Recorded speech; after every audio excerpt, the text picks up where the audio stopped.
আসসালামু আলাইকুম। আজ আলোচনা করব অত্যন্ত গুরুত্বপূর্ণ একটি বিষয় নিয়ে, কোমরে ব্যথা, যন্ত্রণা, লাম্বার স্পন্ডাইলোসিস এর বিভিন্ন উপসর্গ এবং লক্ষণ ভিত্তিক চিকিৎসা নিয়ে।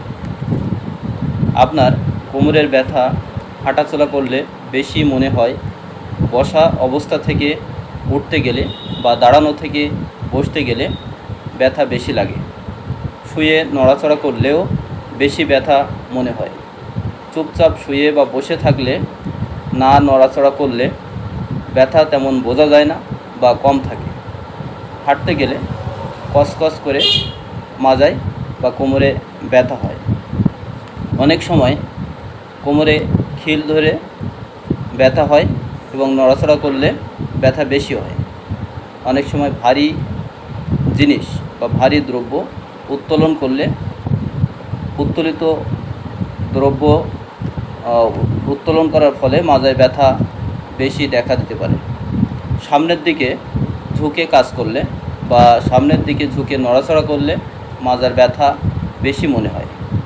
এ ধরনের লক্ষণে হোমিওপ্যাথি চিকিৎসা অত্যন্ত গুরুত্বপূর্ণ ভূমিকা পালন করে চলেছে।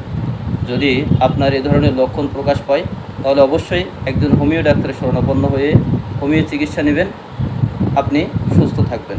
অথবা স্ক্রিনে থাকা নাম্বারে ফোন দিয়ে কন্ট্যাক্ট করে আপনি চিকিৎসা নিতে পারবেন। আপনার লক্ষণগুলো বলে আপনি চিকিৎসা নিতে পারবেন আমাদের হোমিও চেম্বার থেকে। অবশ্যই কুরিয়ার মাধ্যমে ঔষধ সারা বাংলাদেশে ডেলিভারি করা হয়।